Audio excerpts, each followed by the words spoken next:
Joining me is forensic death investigator from Jacksonville State University, Joseph Scott Morgan. Joseph, good morning to you. I'm happy to have you. And I have to tell you, I'm surprised it's taken us this long to connect about this case. So I just got to ask you, a guy accused of dismembering his father? What do you make of this from an outside perspective?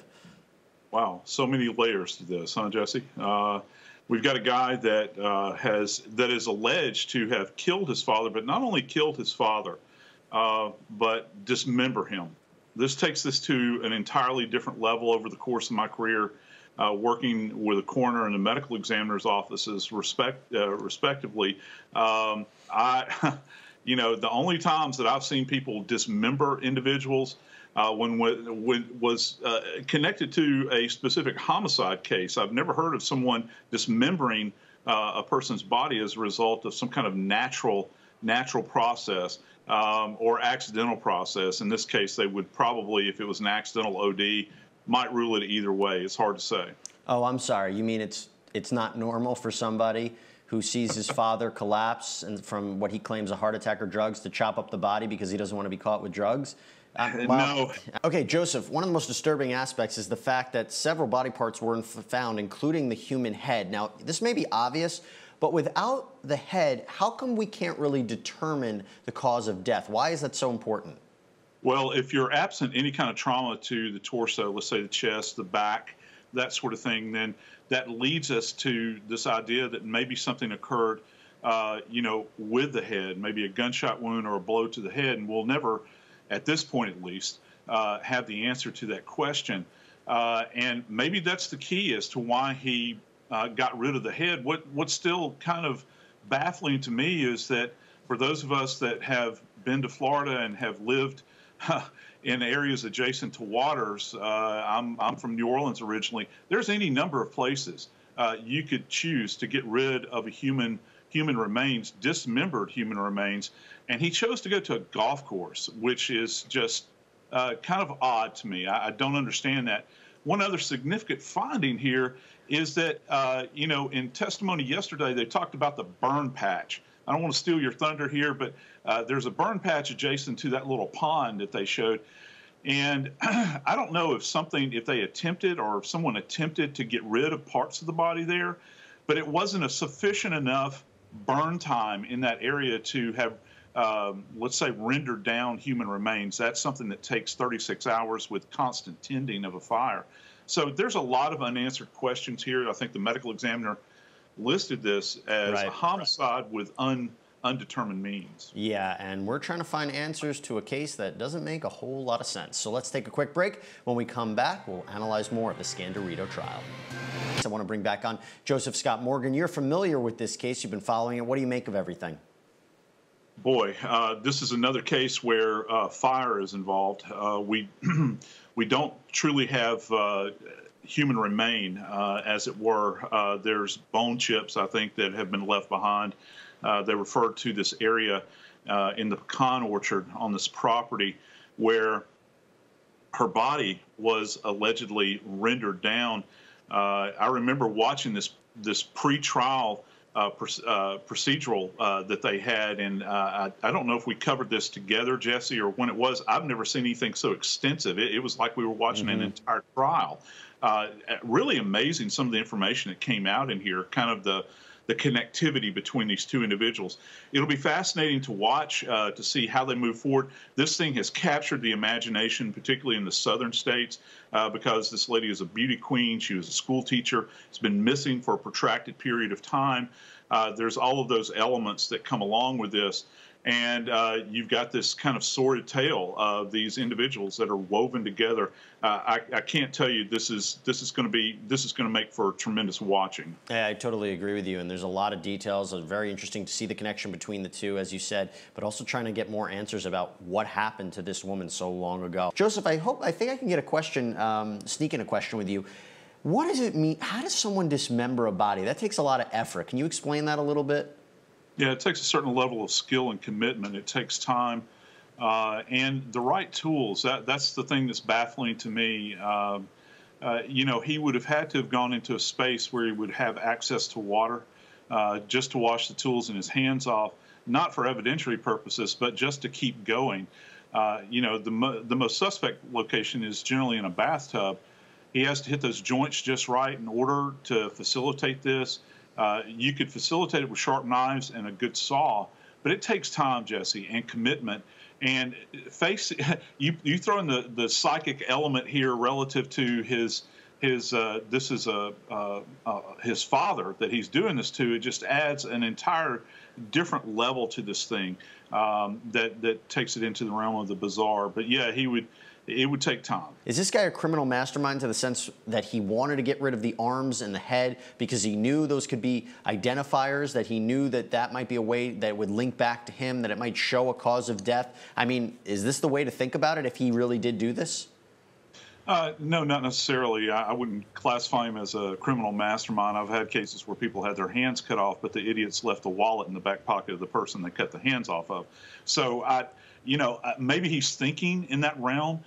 Maybe he just wanted a trophy of his father. I have no idea, but I think that there's some serious psychopathy here. My point is, I think that when we get to the defense stage in this case, they're probably going to push a forensic psychologist up on the stage to kind of explain this in the eyes of the jury, because there is a lot of explaining that has to be done here to view this guy in a sympathetic light. Look how important it is to have this, because without the canine, we might not have been able to detect real key pieces of evidence, especially where you have multiple body parts sprayed out across multiple locations.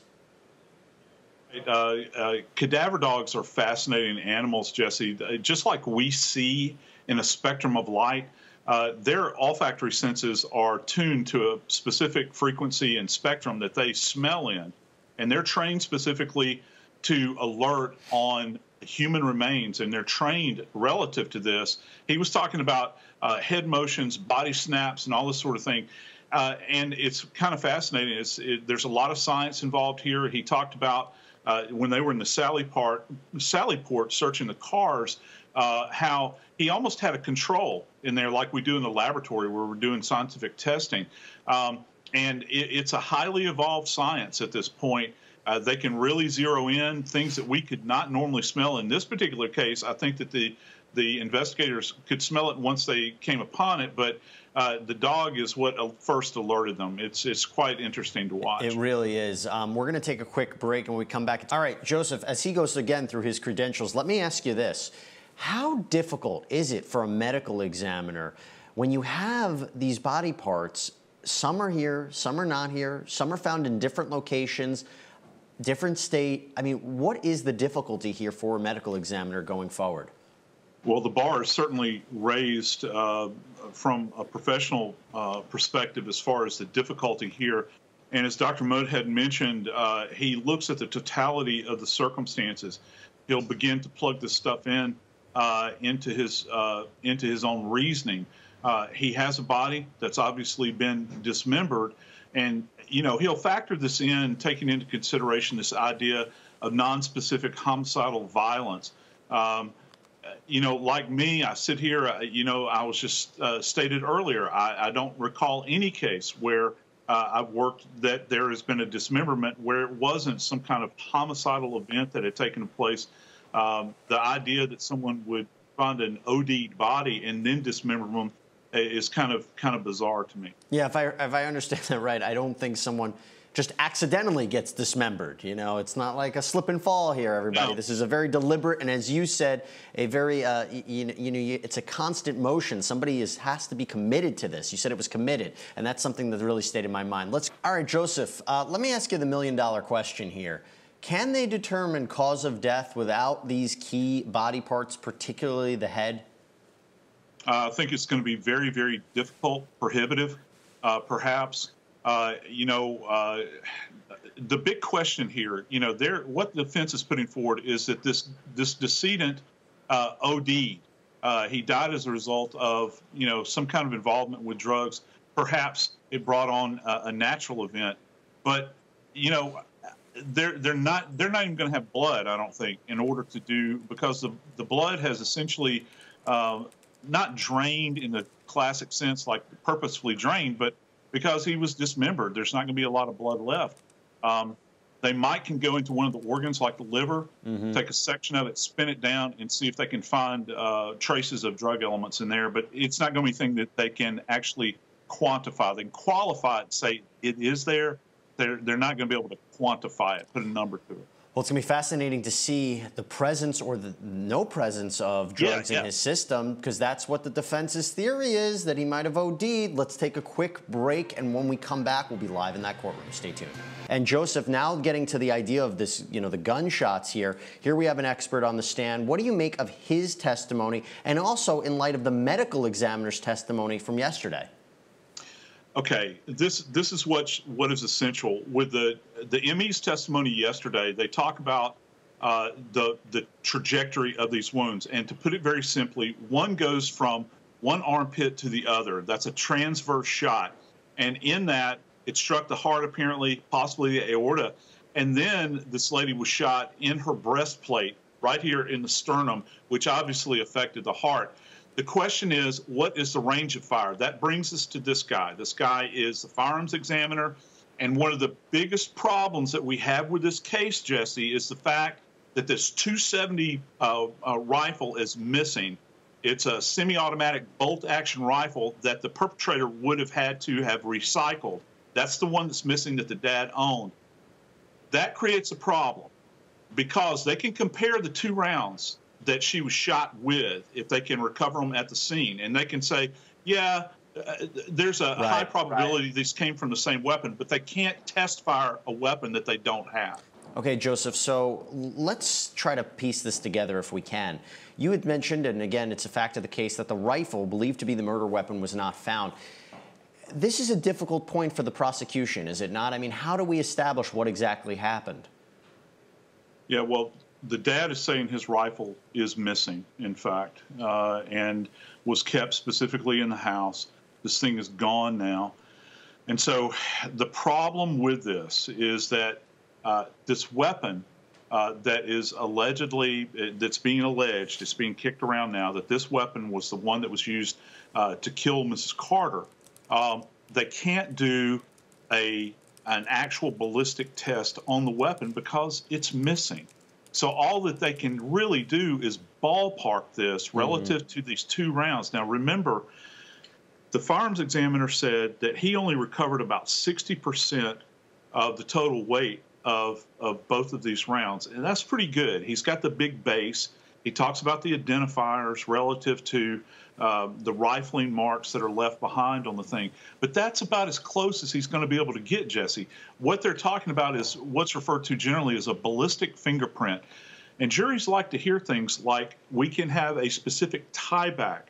This opens up the door for the defense to say, well, there's a possibility that maybe his weapon wasn't used and that maybe it was used, maybe another .270 was involved in this that was brought to the house. It's highly unlikely, but they can at least opens the door for them. Right. And what we do know is, according to the medical examiner, these bullets shredded Shirley Carter's heart. Really horrific way for her to die. And I have to just ask you this real quick, Joseph. Yep. They've pointed the finger at Jason Carter and said that he staged this to make it look like a burglary. How would an investigator look at this and know that it doesn't seem to be a real burglary? Well, one of the things that we look for are signs of forced entry, signs of struggle. And even yesterday, the dad, who was a very compelling witness, was on the stand. He said, look, the house was intact. There wasn't any evidence that anybody had broken in. Everything was there. You know what was so chilling about this, Jesse, when I first listened to the 911 call, when Jason called this thing in, he actually said on the 911 call, there's a bullet hole in the floor. There's a bullet hole in the refrigerator. And he even told, the dad even stated, well, he was pointing this out to me. I got to tell you, my mom's dead on the floor. I'm not going to be talking about where there are bullet holes in the floor and in the refrigerator. It just came off as really odd to me. All right, so we're learning a lot from the medical examiner right now. Joseph, he's been talking about its manner of death, talking about how the tools were used. In his opinion, he believes this dismemberment happened once Mr. Scandirito was dead. What do you make of what we're learning so far? Well, to the tool marks, he's talking about utilizing a saw. He identified it as a saw, and I'm assuming that he looked at this microscopically. He talked about what I refer to as stop-starts on the bone, where the individual that is sawing continues to go through the bone, then they'll stop and they'll reset it. It might seem very passive from a broad perspective, but when you look at this microscopically, you can see where actually you reset the blade, and there's that real thin line of bone, and then you start sawing again. He wouldn't state as to what position the decedent was in when the body was being dismembered. And another critical point here that they'll always go to, they wanted to know about hemorrhaging. Did any of this start in life? This implies that maybe torture was involved or something. In this particular case, he was not dismembered in life. He was deceased when this was going on. It's quite fascinating to listen to. I was a bit surprised that defense gave the doctor as much latitude as he did relative to tool mark examination. Generally, you would bring somebody in for that, but that's their choice to do that. So, and as far as the cause and manner of death, homicide by non-specified means, as I said earlier, Jesse, when we were speaking, he takes into consideration the totality of these events. And again, I go back to this point in time.